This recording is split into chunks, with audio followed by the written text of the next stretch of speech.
Now, I have been joined by Mikdad Mohammed, who's an analyst at the Institute of Energy Security, that's the IES.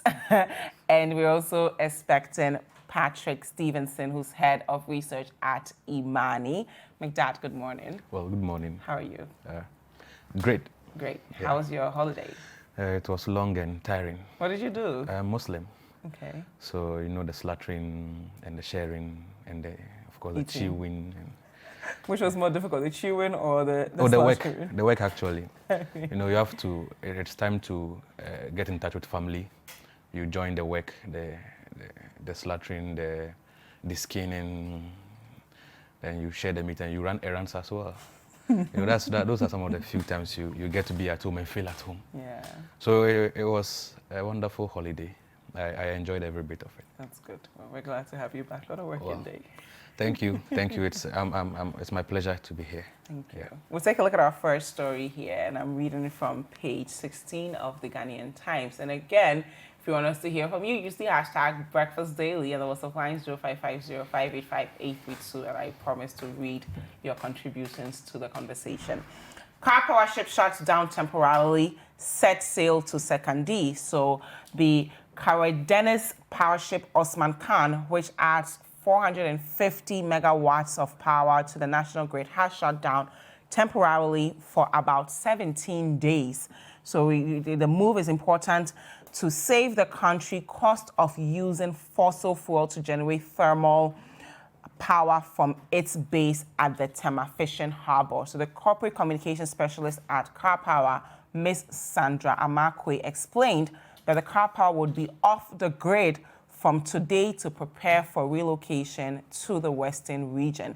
So she goes on to say the car power would depart from the Tema Fishing Harbor on Thursday, August 15th, which is 2 days away, to the new location the next day. In light of this relocation, the national grid, it will be off the national grid for 17 days. Now, I'm going to read some of it. So they're saying here that this move close to Takoradi would actually save the country millions of dollars annually, as gas will now replace the expensive light crude oil and other fossil fuel derivatives that the plant uses to generate power.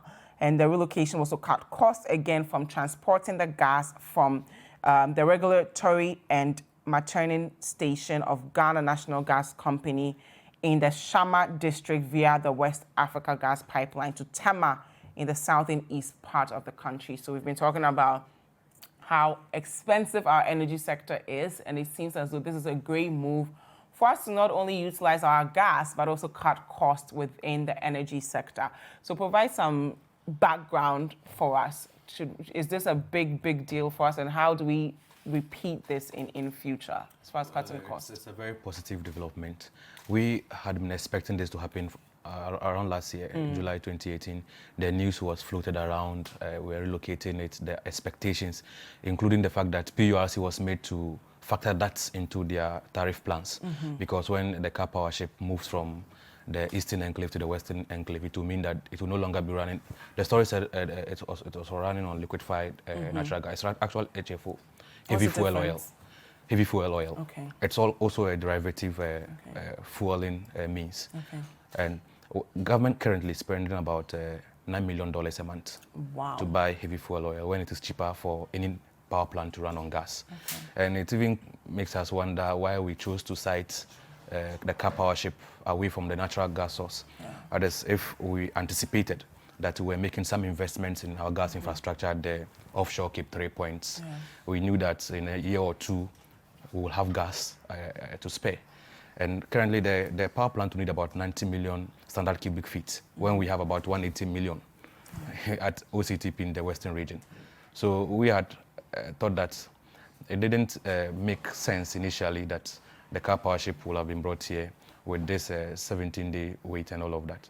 The fear, well, there's a hope and there's a fear. The hope is that with the relocation, we'll get affordable power, as every Ghanaian wants. Because if you were spending more on heavy fuel oil this time, you're going to spend less on gas. And the fear, which the managers of the sector have put in some words to allay, is the fact that for 17 days, a very critical supply chain in the power mix is going off. And they have allayed fears that they have made alternative arrangements to ensure that consumers at the other end don't feel the absence of the car powership. But we are hoping that there's been numerous announcements, even on your City Business News. I had read several stories. As at last year, I had read one by Pius, I had read one by Lawrence Segbefia, and different timelines were given about the relocation. And when it happens, sometimes, initially, we run ahead of ourselves and commend government. But this time, I want to hold on and see the fact that, oh yes, I'm very skeptical. Mr. Ameu was on one of the platforms. He spoke to Umar Sanda, he spoke to your counterparts on Joy, and he made a lot of promises and timelines, and eventually, here we are discussing the same thing again. So I want to hold on with the Joy as yet. I know it is very good news. It has been long in coming, but I want to see that the car powership is in Takoradi before, if there's any applause, we'll give out the applause. But it is very, very good news. What exactly is car powership's contribution to our energy sector? Well, car powership has about 450 megawatts. Okay. And even with the HFO it is running on, it has not been able to produce up to the capacity. Why? Because of the cost of fueling. Okay. So the last time I checked, it was running about 330 megawatts out of the 450. It's just like a car speedometer. Okay. You can see a car that has a speedometer that can run up to 240 kilometers per hour. But depending on how you run the engine, that is when you get that. So you can decide to run the car at, let's say, 50 kilometers per hour to Kumasi. It will mean that if you have the means, either the driving skills or the fuel tank, that you know that by your spurts of speeding, you consume more fuel, and you can agree with that, then you make use of the whole speed limit. So when you know that your fuel is not up to, you've not gotten the quantity of fuel you need, you can only produce up to some point. The more fuel you have, the more you can expand the capacity of the power plant. So the good news is in multiples. It's in twofolds. Yes, the good news that we are getting cheaper source of fuel, and the other good news is that we are getting an extra capacity, because whether you use, they produce 10 megawatts or 450 megawatts, you are paying them. That is what essentially is the take or pay that the politicians have been fighting over, because you procure them to produce 450 so even if megawatts. You need 200, so even if you need 200, you have to pay them, because they are in business. They have to keep their costs running. They have employed about 2,000 Ghanaians and over, with some 300 expatriates in between. So it's a win-win for us. It will also be very good for their own cost of production, because it's not that the take or pay, they are being paid. It's just invoices that you know that these are debts piling up. Eventually, government taxpayers will have to. Taxpayers will have to pay. So when you are accumulating less debt, it is good news for you yourself, because the old debts are not being paid in the first place. That's true. Now, break down for us the difference between heavy fuel, crude oil, light crude oil, and then gas. And it seems as though gas is the cheapest. Yes. Why haven't we taken advantage of it all this while? But show us a difference between the three and why we've been focusing on the other two. HFO, LCO, CO, the crude oil themselves, they are plants that run on natural crude oil without even it being processed. Okay. There are those that run on the heavy fuel oil, and those that run on the crude, light crude oil and all of that. And then there's a natural gas, even for domestic use. Okay. You observe that there are some local taxi drivers who convert their petroleum tank to gas tanks because of when fuel goes up. You go around, you go to the gas filling station. Instead of seeing domestic cylinders, you see a long queue of taxi drivers who have converted their petrol tank to gas, because they want to take advantage of the low cost of gas and also the fuel economy that gas affords them. It's the same thing for power plants. Okay. But as at the time that we were procuring those plants, we had made some investment, some commitments in gas. The ENI project was coming on. We were assured that we will get some quantity of gas in there. But as at that time, it was not in. We will have, the anticipation will have been that, knowing the amount of investment you have made, it would have been cost effective. It will have saved us time for you to have relocated that power plant in the Western Enclave already, especially to us at the time, the reverse flow for the West Africa gas pipeline was not ready. It's also one of the things that had been announced before it finally came into fruition recently. So taking into I don't know what informed the decision of the managers of the system at the time to locate it here in the Eastern Enclave, but the existing reality at the time, knowing the future of the Western region at the time, the investments we were making and the results which will have been coming up, it would have been best to have relocated it there. It's one of the things I've heard the Honorable Energy Minister lambast the previous government about. But you know, every decision has a context. Yeah. And so you have the benefit of analyzing the issue from the context, from the angle of the people who were in charge, what informed their decision. It will not be fair to judge or question the rationale behind the judgments calls they made at the time. The good news is that we are now here. Yes, we have on your question on it's quite cheap for any power plant anywhere in the world to run on natural gas than any of the other derivatives. Why haven't we been doing that? Well, it's dependent on availability. Okay. It's dependent on availability. The West African gas pipeline used to supply us, and because of mountain depths, we had some challenges with them, and also because most of the operation is in the Western region, they didn't have a reverse flow. Okay. And they were making efforts as part of the ECOWAS protocol for establishing a one system gas infrastructure across the sub-region for Ghana, Togo, Benin, so we can all benefit from, we're all work in progress at a time. So that's why I say that it's best to understand the context of the decision making at the time. But it would have been better, for example, if when Nkrumah was building the Tema motorway, there were no less than 10 industries in Tema. There were no residential areas, but he anticipated that if he takes the cabinet decision that says he should do one lane, just because there's just a harbor there, future generations will suffer. When companies come in and they build houses and their workers are housed there and they are supposed to go to Accra and come forth, and tankers and haulage vehicles are moving, they will need to. So sometimes you would have to cast your mind forward and see how the picture of the future will be, and you take decisions that align to that so that you don't create inconvenience for future generations or the future, as we are today discussing the movement of a gas power plant, which could have been relocated or located first and foremost in Takoradi before this particular discussion. Okay. So now let's look at the entire energy sector. July 1st, we're informed that we're going to have to pay 11.1% increase in taxes. Then the finance minister came to Parliament saying that they need more money to take care of some debt in the energy sector. Yeah. We've been informed we're going from take or pay to take and pay. It seems as though we are not able to accumulate the necessary revenue in that sector. We just keep accumulating cost, and this is a good move. How do we, beyond this, begin to operate in a way that we are keeping in mind cutting down cost and generating revenue to sustain the sector so taxpayers don't have to bear that? That's the reality for most governments.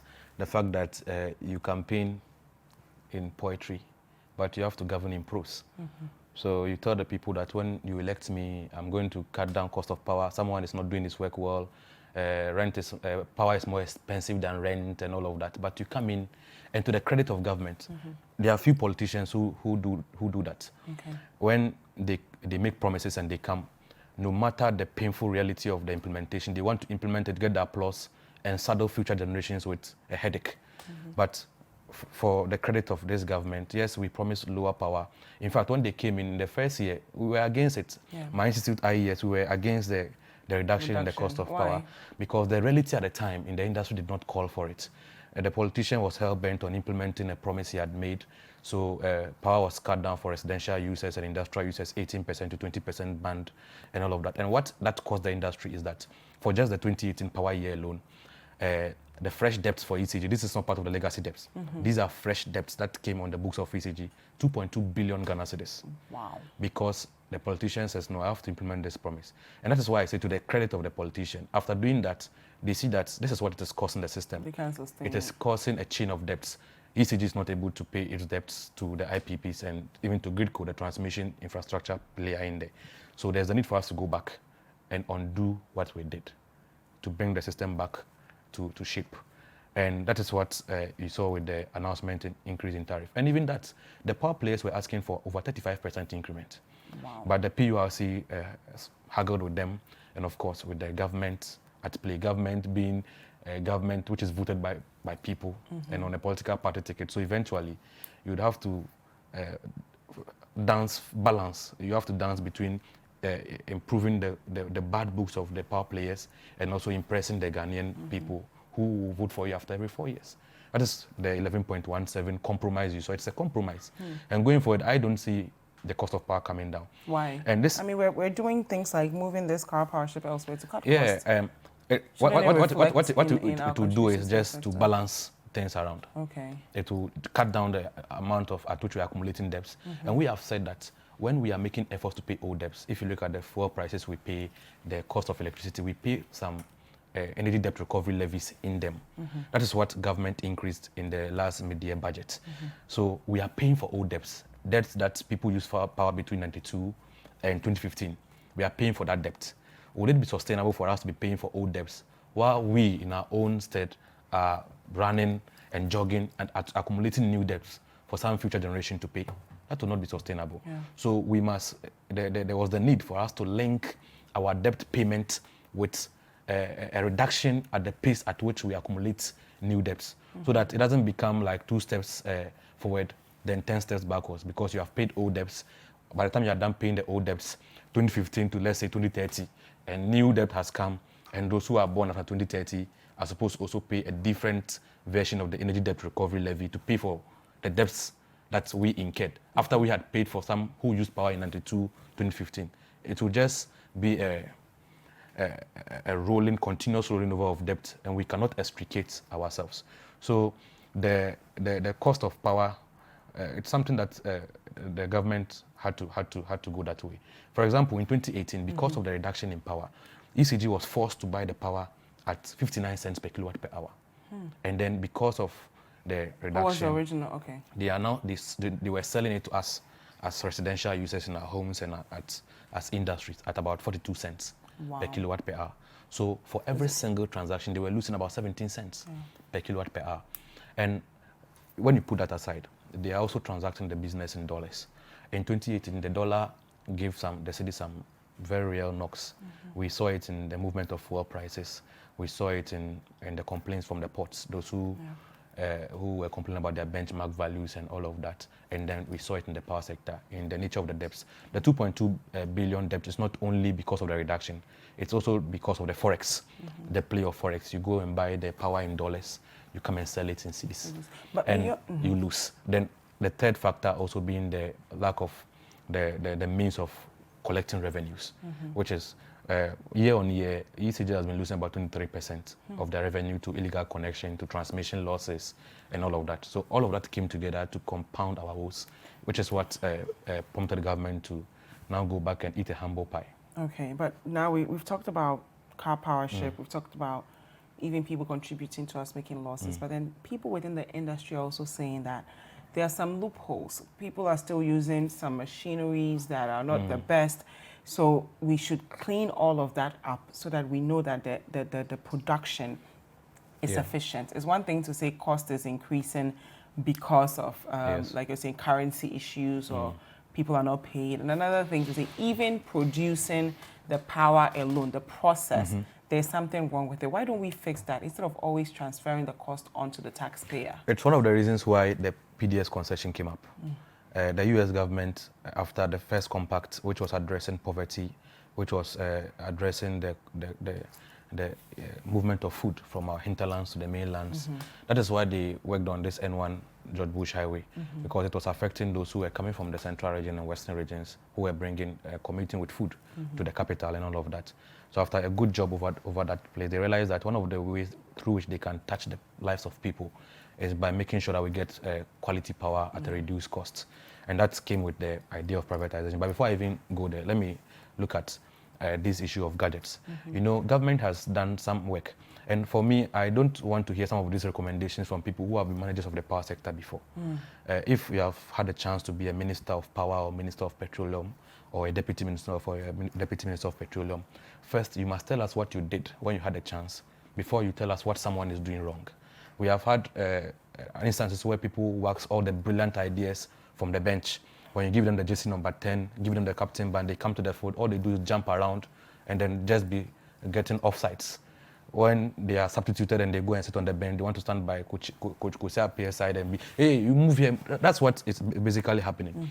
Now, yes, we have people who don't have a mentality of power savings across the country, and I'm not even innocent of that.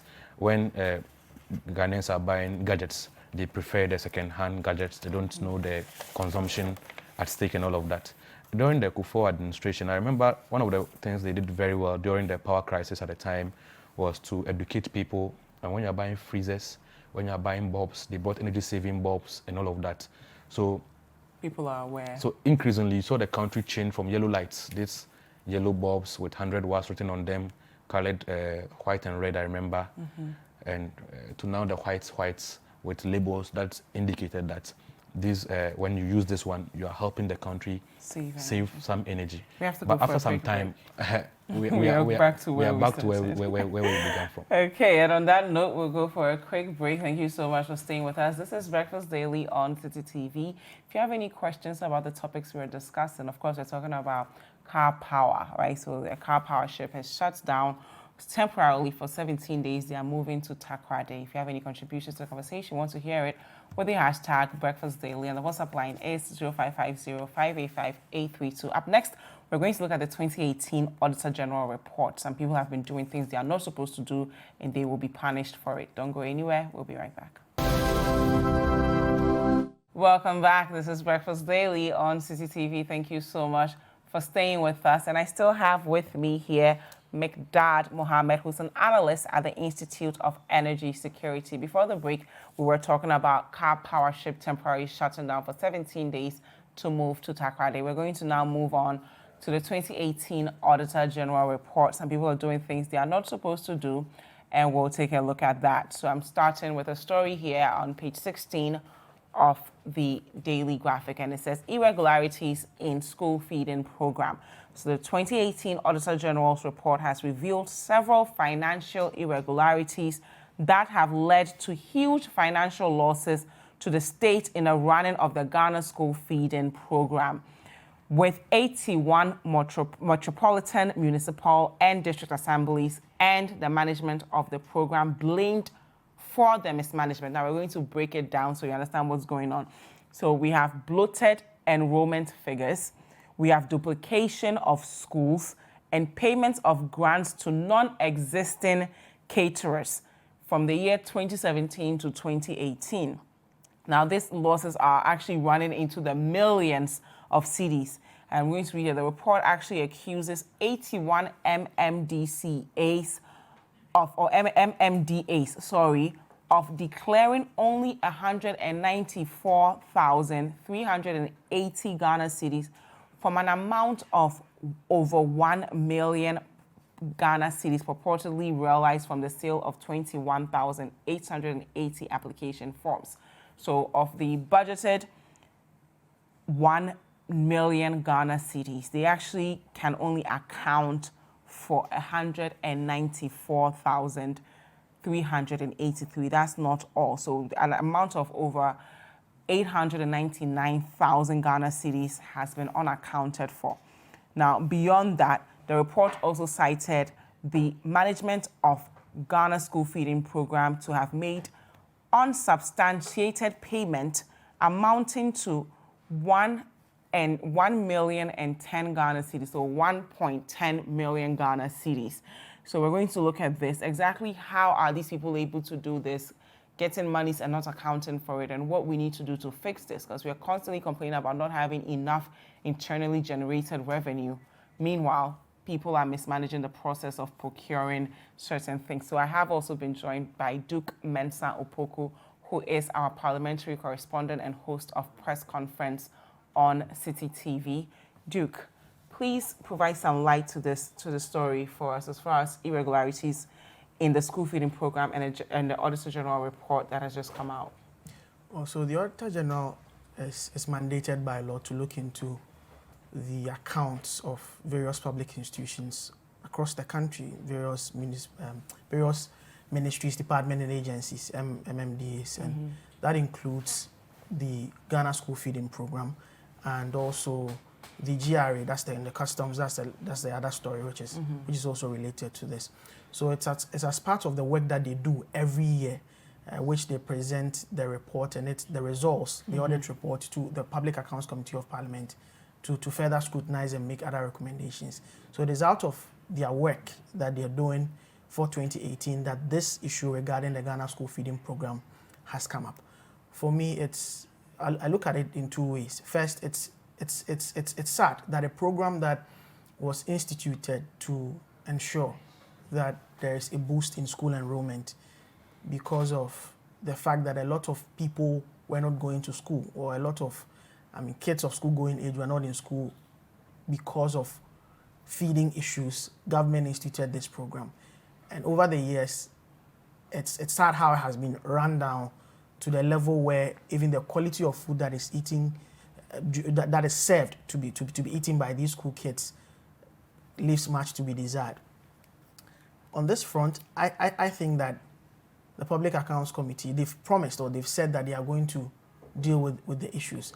But it's about time we look at the suggestion of even having a special court or a special tribunal, in my view, so that they will look at some of these things and put in the proper sanctions and deterrent measures. Otherwise, it's becoming monotonous. Almost every year, we hear of cars that have been sold that are unaccounted for, government officials in government institutions not accounting properly for taxpayers' money. Is it an issue of training on accounting for things, or people are deliberately doing this? It could be issues of training, but when it's on this scale, one cannot help but suspect that there is some form of ill motive, yes, okay. Some ill motive or corruption, because for a program that has been set out, the intentional, the rationale is to help people out there to be in the best frame of mind academically, to study and do their best when it comes to education, and for officials put in charge of this to be found not to have accounted for amount to this magnitude. I think it leaves much to be desired. It's about time we take the requisite steps to ensure that those who are found culpable are dealt with. Okay, so there's another story connected to this. I'm reading from citynewsroom.com. It says, we will recommend prosecution of officers who auctioned cars without due process. That is coming from the Public Accounts Committee of Parliament. So the chairman of the Public Accounts Committee of Parliament, James Aveji, says the committee will not hesitate to recommend the prosecution of all persons involved in the auctioning of about 2,000 vehicles without due process. According to the 2018 Auditor General's report, a total of 1,719 vehicles that were auctioned by the Customs Division of the Ghana Revenue Authority after being confiscated between 2015 and 2017 were sold without the right procedure. So he says, I'm going to quote Mr. James Afeji here. He says, first of all, we need to look at the recommendations of the Auditor General in the report. We also need to look at the assets disposal law to know what needs to be done when the government's assets need to be disposed of and determine if there has been a breach. Once they have been sold, we need to know who sold them and if they were auctioneers. We have to locate them and get the revenue. If we cannot get answers to all these things, then definitely there must be officers who were involved, and these officers must be prosecuted. So I'm coming to you now, McDad, on this story. We've talked about the school feeding program. It's something that's supposed to help keep children in school, because we know that most kids who would need free SHS are students whose parents cannot afford education. And if you can't afford education, chances of you actually being able to feed your kid is also pretty low. Yeah. So kids are coming to school, they're supposed to get food to eat and stay in school. Now we have people accounting for less than 30% of whatever amount they're supposed to spend feeding the kids. And now we're talking about people at GRA also auctioning cars that we can't even account for. Is it deliberate? Is it that we've not set in place the proper structures to ensure people don't take advantage of the system? or we've not trained them enough on what to do. It could be that they're genuinely spending the money, they just don't know how to properly account for it. Yeah, well, I think that the school feeding program is going the way the NHIS has gone. You know, the NHIS has also been fraught with fraud. Alleged fraud, because this instance of creating fake schools, getting fake caterers and paying them, we have had reports in the past where officials of NHIS colluded with some people to create invoices for fake hospitals, fake ailments, fake drug prescriptions, and charged the NHIS with it. So you see debts every day. They will be on our airwaves talking about NHIS debts, because they know when the debts are paid, it will come to them. Yeah. Today, some of the most prominent hospitals that have top quality care that were under the NHIS have all withdrawn. Yeah. Cash and carry is back, but it is there on the silent. And that's the same road the school feeding program is going. And it is what happens when a corrupt society takes charge of something that should benefit we ourselves. In this country, people are not against corruption. People are against corruption when they are not the beneficiaries of the corruption. Okay. That is what is basically happening. And when you look at the people who are there now, it will have been people who came to replace an old order, because that's what actually happened. When a new government comes, the old corrupt guys are now chased out by a new set of corrupt people that you were chopping. Now your government is gone, give us a chance. So they come to replicate, sometimes in a worse form, what they accused the other parties of doing. I mean, I think that we should stop calling this corruption. It is thievery. When you call it corruption, it is formalized. It is given a tag that the people involved have some clout, and that it takes a process for them to be dealt with. But when it is thievery, we know that a simple police officer can get people arrested, you can give them, start prosecuting them, and all of that. But when you start talking about corruption, then people start quoting the Public Financial Management Act and all of that.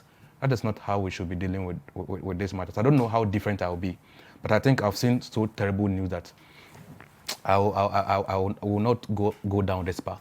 Because if, for example, school children, I mean, these Kayais who are on this Adabaka stretch, some of them, their children are in school, they are paying market tolls. When they hustle, some of them are saying better malt, pure water, they pay tolls, and it goes to feed their children in school, so they have peace of mind to sell.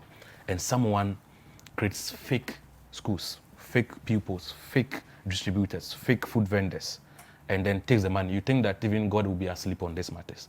So we really have to be serious about fighting corruption. We must be able to deal with corruption in such a way that, irrespective of the governments that come in, people are dealt with for the wrongs they have done. We don't get just the stories on the Auditor General. And the Auditor General is one man I like him personally. He's inspiring. Many thought that because he was one of the last minute appointments of the previous government, he was going to do some shoddy work or some partisan agenda. But he's been, every single day he has been in office, he has vindicated all the people the civil society. I was part of the people who stood by him when he had a fracas with his board chairman. We thought that it was simply an agenda to get him out because his work was touching the right nerves. Because when he came in 2017, he had finished the audits of the ministries from 2016 and submitted them. And by December, September, October, he had begun work on the current set of ministers who had taken office in March. So here was a man who was simply serious about doing his work. But the unfortunate thing is that Mr. Domolevo does not audit and prosecute.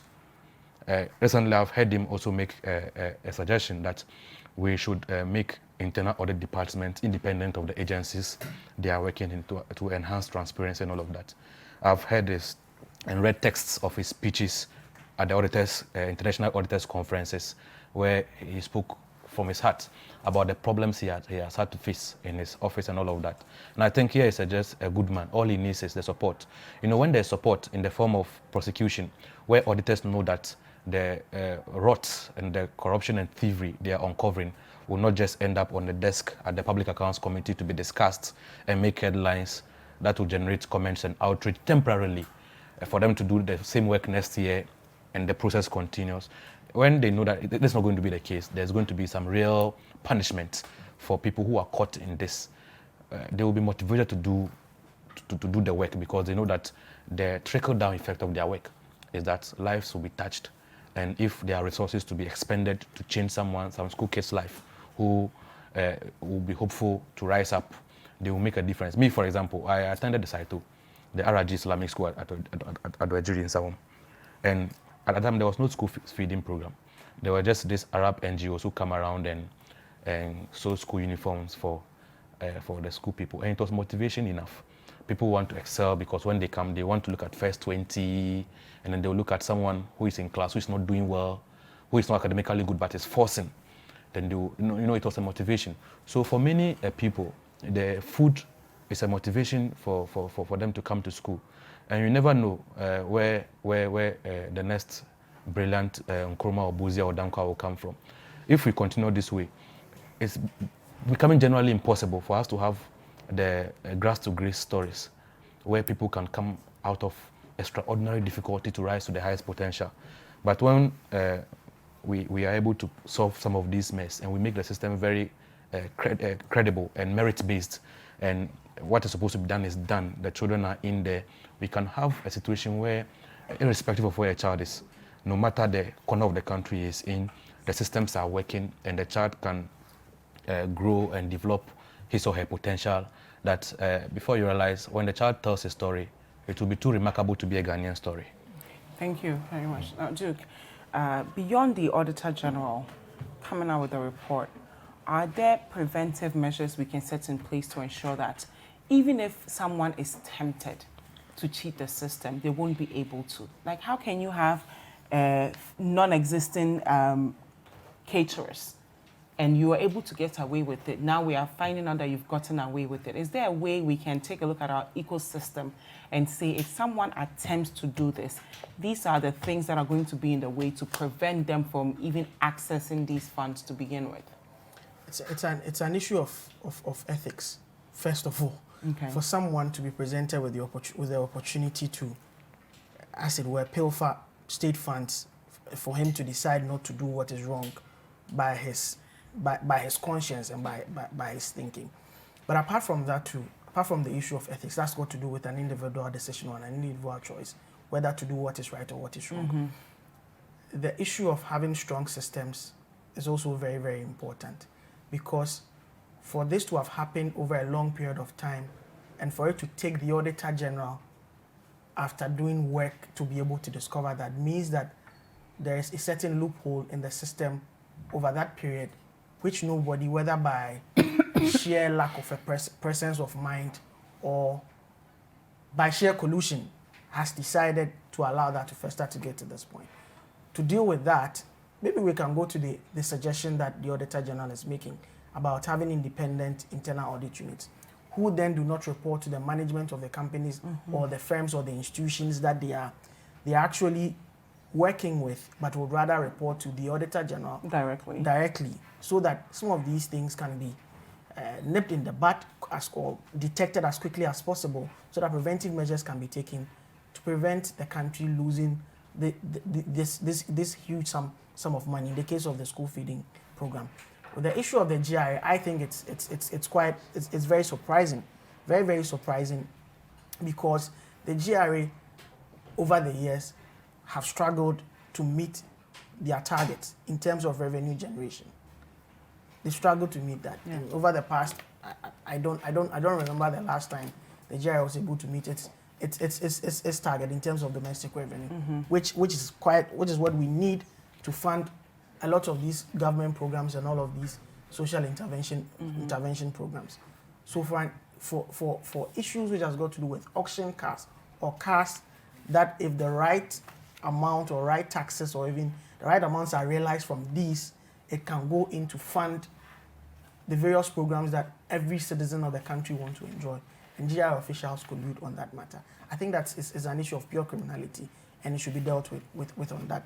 On the issue of ethics, that goes back to training. But with getting in place the structures, we should seriously consider the Auditor General's suggestion that the internal audit units of these state institutions should be independent, report directly to the Auditor General. Okay, now finally, do we punish people who, as you say, steal right? We're not even going to call it corruption. Do we punish them enough to set an example out of them so that other people will not follow suit if they have the opportunity to steal from the country? No. This country, I think our approach to corruption is wrong, both from curbing it and from even punishing it in the first place. It appears, some of the, for example, I look at it from the political thievery, the allegations about the bloated contracts and the under-invoicing, over-invoicing that is alleged to have taken place in the previous government. To date, it's been almost 3 years. Yes, the wheels of justice grind slowly, but when you look at the amount of cases that are being prosecuted in courts and the litany of issues that we were made to understand, I think that we are not serious if actually there were some merits to those allegations, unless, of course, some people, for the sake of political advantage, made noise about corruption and came in and found that there was actually nothing. But even under this particular administration, we have had instances where issues of that borders on corruption, on abuse of office, impunity, and all of that. And knowing the caliber of the president, we expected so much from him. Maybe we were too expectant, but we expected so much from him that what someone else failed to do, he had nothing to lose. He had chased the presidency for a lot of years. He had seen how things should be run. He has been at almost all levels of government before. And so he should be in a better position to enforce the law and make a niche for himself as the one who came to set a precedent for the fight against corruption. But we have not seen much. Are you satisfied with what you No, I'm not satisfied at all. I'm not satisfied. Even if it were my father who were accused of corruption, so be it. He should be dealt with in that way. And the Office of the Special Prosecutor, we have seen an epistle writing special prosecutor than a charge sheet writing special prosecutor. How issues of corruption have been addressed in the past, right from the Cash for Seat probe. Before the investigation began, the president is clearing people. The Bost contamination saga, how a BNI report came to, as it were, exonerate the people involved. When I had gone to the depot, I had worked at the depot before, I had seen how these things are, and these are it was actually factual. But a BNI report came from the skies somehow and exonerated the people involved. The procurement of crude oil from BB Energy, the renegotiated Ameri deal, how they just dangled the former energy minister before public opinion, and so that was the case when there were some people inside who were behind the transaction, who are still at the ministry, probably advising the current minister and his team. There are a number of issues that we thought that, look, if you don't do anything at all for this country, if you fight corruption, you'll be unforgettable, because it annoys people when someone is in trotro, for example, sweating. What makes people annoyed about sirens is corruption. When everything is going on all right, people are comfortable. They don't have any problem parking the trotro for a government official to pass because they know that his work is touching them and they feel that things are well for them. But when people are in difficulties and they're in their trotro and then you come with your siren, they start puffing in the trotro as if like they wish they could get you and tear you apart. So when we talk about corruption here, it starts right from the top. People will look at the body language of the man at the top to align themselves. If they know the person they are dealing with is a no-nonsense person, if this thing gets before him, I'm doomed. People will align themselves and there will be a trickle-down effect. And then it comes down to us at our level here. We know corruption from our homes, our families, the perks people expect from you because they have seen you appear on TV and they expect you to be able to do things that ideally your paycheck can't do. All of those things are factors that push individuals into going for those they should not be going for. Okay. So at all levels, yes, at the personal level, we will address our own corruption and the propensity for corruption in our own ways, but it must start from the head, because if a fish must rot, it starts from the top. Thank you very much. Let's take a look at our final story here. DNA team arrives in Takoradi today, and the acting IGP is also visiting the families of the missing Takoradi girls today. So we see that we are engaging them more and more. Should we have done this earlier? We know that a couple of weeks ago, the families refused to participate in investigations as far as the skeletons that were discovered not too far from Samuel, the suspect's house, but because they were saying that authorities had not engaged them the way they should have. They were looking for an independent body to lead the investigation. They didn't trust the police, but they've all agreed now to do it. Duke, any lessons we can learn from both the DNA team and the acting IGP now going to Takoradi to engage the families? If Ghanaians are going through something like these missing Takoradi girls situation, how should our agencies, our security agencies, engage us to make sure that we have a peace of mind and we are confident that they have our interest at heart? The police's handling of this Takoradi issue it's a clear manifestation of the fact that they have failed in this regard. Investigations, I'm told, are painstaking, which means sometimes it takes years for them to be able to for investigators to be able to unravel the matters that surround an issue. But on this score, we have seen a CID that has not done what it's supposed to do in terms of even connecting the dots or even seeking help professionally for these families. Why is it that the family, when the police made the suggestion last week, decided that they were not going to assist with the investigations and provide the DNA samples? It's a clear show of mistrust in how the police have handled the issue so far. So if the families do not trust what the police is doing regarding how this case is going to be resolved, it should tell the police leadership that they are doing something wrong. Okay. Probably this is a redemptive measure. This is a measure that would help bring back the confidence of the family into this, so that, the families can get some peace. This issue will be resolved, and that would inspire greater confidence in the citizenry that if you have such an issue, you can go to the police on it, and at least you would have some resolution to it. But the fact that they decided not to even assist them in the first place shows that there's a clear mistrust in the leadership of the police. Thank you very much, McDad. Well, I think that on this issue, a lot of the public comments are there's an attempt to scapegoat the CID boss for a problem which is systemic. It is but doesn't she deserve it for the role she played in it as well? Well, bar her public interviews on the matter, which I think that everyone has his cut. If you know your strength as a CID boss, you know the camera may not be one of them. Maybe you could delegate the talking to someone else if you're bad at the talking. But the problem is not simply on her head. We have a Ministry of Interior, we have a Minister of National Security, we have a Minister of State of National Security, we have an IGP who had a deputy until he was sacked for the deputy takeover. We have a BNI with a whole system in place. We have an IOCO and all of that. So when a briefing note is prepared for the CID boss, probably from BNI, and she reads that we know where the girls are, it will probably be because of the briefing notes she has received. If it turns out... he retired early, he wasn't sacked, right? Oh, well, okay, he retired. Yeah, just to clarify that he was not sacked. He left early. So when you have all of this at play, and then the official that people are eager to hang out there is a CID boss, then you know there's actually a problem. I think it's a systemic thing, it's not an individual. It's not an individual thing. Okay. It's a whole system that works together to deliver the results, not Thank just one you. gene. Then the last point is on the families. I think that they're talking too much. Really? The family of yes. Whilst we all sympathize and agree with the fact that it is painful to have a child lost for all of these months, it's important for them to have representatives that deal with the security agencies and not have knee-jerk press conferences when, it's been one too many.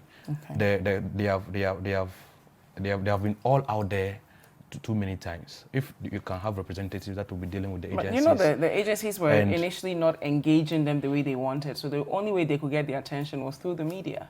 It's not about engaging them the way they wanted. They were not engaging them at all? No. I don't know much about that, but I have seen According to them at least, yeah. Too many press conferences and all of that from them.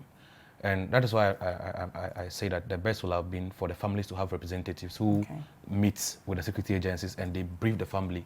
And maybe they could get them some psychologists or psychiatrists to help them shoulder the pain within this period the girls are missing. And hopefully, like you open the show with, the the skeletons found would not be that of the girls, and we'll find them alive and well. Thank you very much. Now, you've seen a few messages from me. I'll read a bunch of them, but I can't read them all. Padro Big Show near Quadrasa says, good day, thank God, emergency power plant operators, car power ship will from Thursday, August 1st, shut down. Okay, all right, you're pretty much repeating this. Okay, Musa from Kumasi says, NDC position in respect of FSHS is clear. We stand by, okay, free school feeding, free education, in other words. But MPP in this implementation failed because they considered political advantage rather than future next generation. If the implementation is well thought through, why the introduction of double track Wahala? Okay, let me just read this one. I have CCTV greetings, Mcdad Mohammed. I have a full conviction that they, are equal. So he says the whites are equally corrupt, but due to stiff enforcement of the law, they rarely commit crimes. In Ghana, we are good at passing laws, but the system is so adamant that anyone can steal from the public purse. We should begin to prosecute officials or else we are not getting anywhere. Oh, thank you. You commented on my haircut. And I do agree. People, if given the chance, everyone will participate in the corrupt act. So we need stronger systems to ensure that they are deterred from doing it in the first place. Thank you so much, Mcdad Mohammed, for being with us. Well, it's my pleasure. He's an analyst at the Institute of Energy Security. And of course, Duke Mensa Opoku is our parliamentary correspondent and host of Press Conference. Thank you for being with us, Duke. Up next, David is talking to Dr. Kelvin about contraception. All you need to know, so do not miss it. If you have any questions for them, you know what to do. Use the hashtag BreakfastDaily and the WhatsApp line 05505858832, and David will ask the doctor for you. Don't go anywhere. Breakfast Daily will be right back.